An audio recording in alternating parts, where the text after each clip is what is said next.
itu. Ya, Itu makasih. seperti apa ya? Ya. Terima kasih. Baik, silakan Anda baca notulasi rapat-rapat Badan Usaha Persiapan Kemerdekaan Indonesia. Kalau nggak punya bisa copy di rumah saya punya notulasi lengkap, baik dalam bentuk ya tulisan-tulisan kalau dulu ya tulisan para wartawan itu sebelum ada kaset itu ya. Kemudian ketikan dan tulisan tangan lengkap ya. Nah, kenapa Tionghoa disebut non-PRI? Karena mereka diwakili oleh Partai Tionghoa Indonesia menyatakan kami orang Tionghoa tidak mengenal akan bangsa. Hati orang Tionghoa itu seluas sungai Yangtze, sungai yang paling luas di seluruh muka bumi. Maka bagi kami tidak ada yang namanya bangsa. Maka sekiranya negara ini merdeka, kami akan menjadi warga negara, tapi tidak menjadi bangsa Indonesia.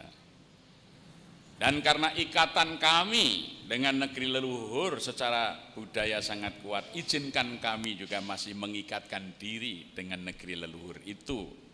Maka perkenankan kami memiliki dua kewarganegaraan.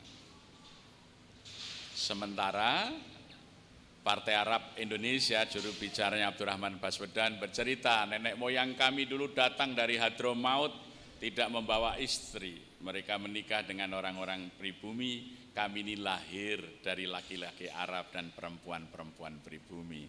Kami makan tidak lagi dengan daging-daging onta, kami sudah makan dengan makanan-makanan setempat.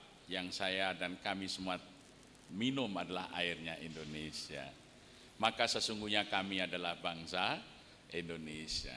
Maka pada tanggal 9 Agustus 1945 BPUPK aslinya tidak pakai I, belum ada kata Indonesia di situ, atau Dokoritsu Jumbejo Sake menetapkan suku bangsa Arab adalah suku bangsa asli Indonesia.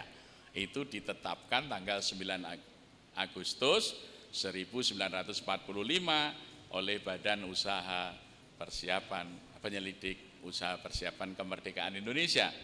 Maka kemudian setelah Indonesia merdeka tahun 55 dari permintaan ini Bung Karno ketemu Chu Enlai, Perdana Menteri RRC, membuat kesepahaman orang Tionghoa di Indonesia harus diberi hak dui kewarganegaraan.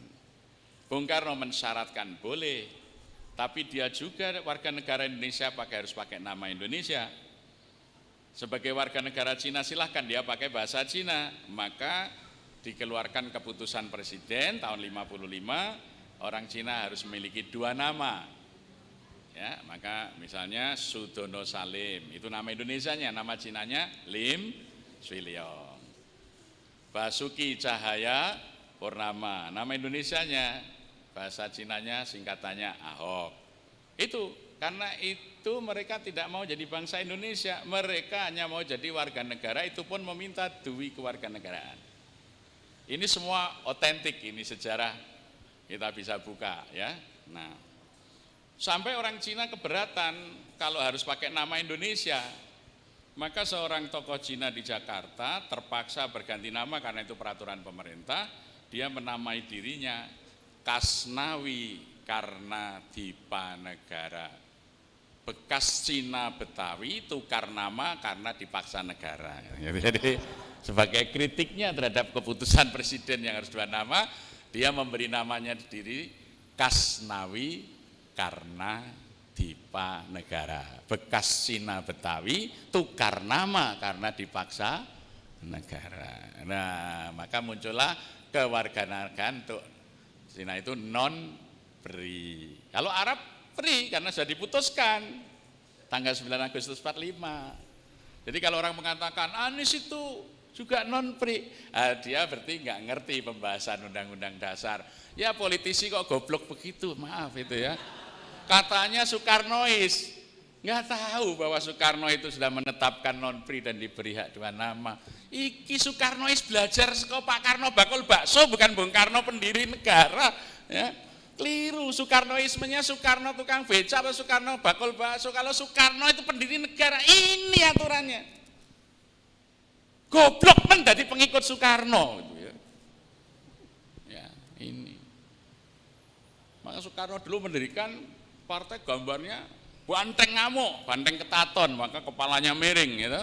Itu karena itu diambil dari simbolnya Partai Serikat Islam. Dulu SI itu gambarnya banteng ketaton, ya. Ya, kemudian dikelilingi bintang, belakangnya bumi yang diikat dengan tali, ya, dengan tulisan Joyo Kuwoso. Nah, kalau berhasil kita akan berkuasa. Maka PNI ngambil kepalanya, Masumi ngambil bulan bintangnya, NU ngambil jagat dan talinya. Itu semuanya diambil dari simbolnya Serikat Islam. Maka Cokroaminoto itu disebut Bapak Negara Indonesia. Semua partai politikus ngambil simbolnya dari simbol Serikat Islam. Enggak ada yang tidak. Baru sekarang ini saja karena jajahan Amerika pakai simbol Amerika 3 berlian. Namanya juga Demokrat, ya. Ada yang ngambil dari mana partai ini? Ada yang ngambil dari Timur Tengah namanya Partai Kebangkitan, ya. Itu kan Ba'ats, itu Partai Al-Ba'ats di Irak. Jadi kita ini karena mental jajan nama partai aja harus diimpor gitu ya. Simbolnya diimpor. Sekarang tidak banteng yang ngamuk membela rakyat. Sekarang limosin kelihatannya atau simental. Ya, gambarnya itu gemuk itu. Nah, tidak lagi. Nah, ini satu contoh saja sejarah itu menjadi darah perjuangan gitu ya. Enggak ngerti sejarah akhirnya perjuangan itu artinya kalau pecah terus yang satu jadi perjuangan. Mudah-mudahan di sini nggak ada nanti takmir perjuangan. Masjid perjuangan nggak ada. Nah, jadi itu kita lihat. Jadi ini semuanya historis.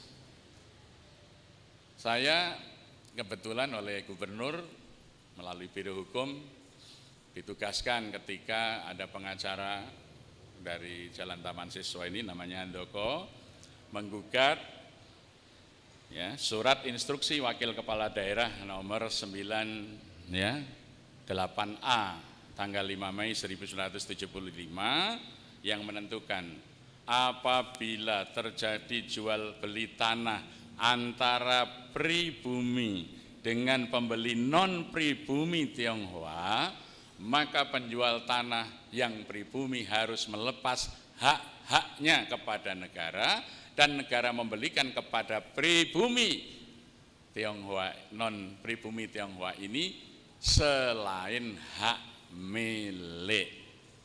Maka sampai hari ini di Yogyakarta non pri Tionghoa tidak bisa memiliki hak milik tanah. Ini digugat di Mahkamah Agung. Saya yang kebetulan ditugaskan oleh Biro Hukum bersama Pak Acil sebagai pengacara, saya yang diminta membuat eksepsinya.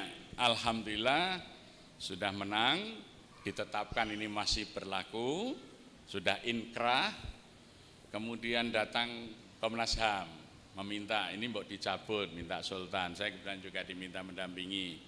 Kemudian terakhir kemarin Ombudsman RI dan Kementerian Dalam Negeri. Saya waktu itu sedang mengantar tamu dari Malaysia, ditelepon oleh Pak Sekda, Pak Kiai tolong ikut menemui Kemendagri dan Ombudsman RI untuk menjelaskan tentang diskriminasi kepemilikan tanah. Nah, ketika saya uraikan, saya jelaskan sejarahnya itu sejak HB2, itu kemudian malah utusan dari Kemendagri dan Ombudsman itu, wah kalau begitu ini malah harus diperkuat gitu ya. Alhamdulillah.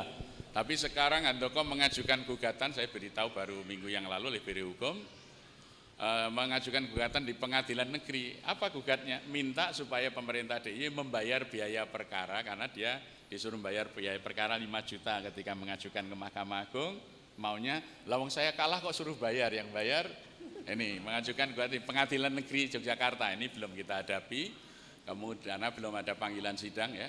Dan kemudian di belakangnya juga masih mempersoalkan kekalahannya itu. Ya, ini sudah bertentangan dengan undang-undang dasar dengan ini. Mereka nggak tahu undang-undang dasar itu ada latar belakangnya tadi. Bukan kita ini memisahkan orang Tionghoa sendiri yang tidak mau menjadi bangsa Indonesia. Sekali lagi, orang Tionghoa sendiri yang menolak dimasukkan sedalam golongan bangsa Indonesia karena mereka merasa lebih tinggi. Maka mereka nggak mau tinggal di kampung-kampung, di desa-desa. Mereka mesti tinggal di kawasan mereka sendiri. Mereka itu merasa tetap sebagai bangsa lebih tinggi dari pribumi. Ya. Coba ada nggak di desa sampean orang Tionghoa yang berbaur dengan masyarakat tinggal di kampung? Ya. Itu. Maka mereka nggak mau jadi bangsa Indonesia karena memandang bangsa Indonesia itu rendah.